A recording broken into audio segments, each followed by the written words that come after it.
D'Angelo Brown Sugar. Procter and Gamble has a new campaign. It's called "My Black is Beautiful," which I've always heard, and they run these series of commercials, 2-minute commercials, which talk about the talk. And I think everybody kind of knows a variation of the talk. It's the talk that your parents had with you, where they told you about how to deal with police, or the word nigger, or people calling you names, or racism in general. And what is ironic to me is, I remember Procter and Gamble was products that my parents used. And I remember they used to be scared. My mother's parents, my mother's church group heard that symbol on the back of Procter and Gamble meant that they were worshiping the devil, and everybody was pouring stuff out. And my mother said, "Damn that! If the devil can get my sheets this white, I'm gonna keep them. If the devil can make socks come out this clean, I'm gonna keep them." It's interesting that they would have these campaigns, this campaign called "Black is Beautiful," and it's interesting that the talk is still had. I think all of us are familiar with it, and it's interesting that some white conservative groups have called it reverse racism, has called it racism.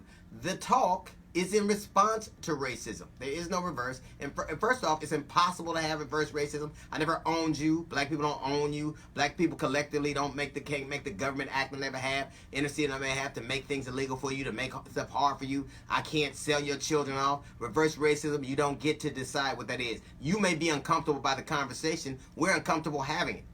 We're uncomfortable having to tell our children that somebody may call them nigger that doesn't look like them. We're uncomfortable having to tell our children that that the world is stacked against them. We're uncomfortable having to tell our children that we have to deal with those things. But I defy you to find me a parent that hasn't had them. And it's obviously a futile conversation. It hasn't really accomplished all that we wanted it to. You don't want to have your children have to tell your sons and daughters how to act around the police. You don't want to tell your sons and daughters how to be, that if they are with their friends and something happens, they're going to be the one that blamed, that they have to be blamed, that they have to work twice as hard to get half as far. That is our experience, and our experience is based on a racist system. That's just true. You can't be mad. And I understand a lot of black parents probably are upset that they have to have this talk. And obviously it's futile. It's like those, you remember those drills we used to have where we thought that there was going to be an earthquake or an atomic bomb dropped, and when you got under the desk, that ain't going to work. It's like when you're in a plane and they tell you how you can use your seat for a flotation mask. That shit ain't going to work when you're over the Rockies. But you do it because you do it because it makes you feel like you're accomplishing something.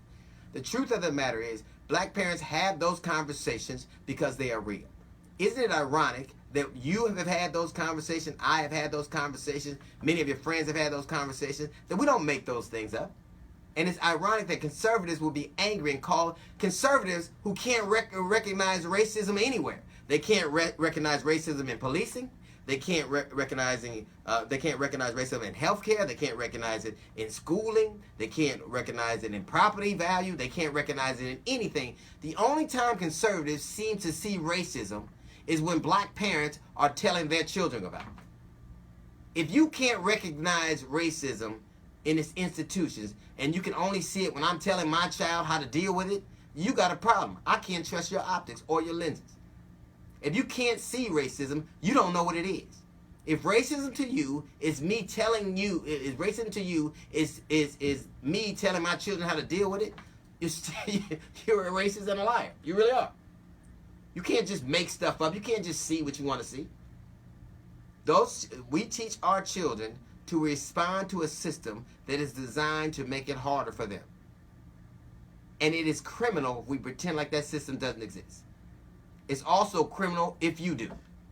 That's a little note from the GED section. We got the Jazz Report coming up in 15 minutes. It's the D.L. Hughley Show.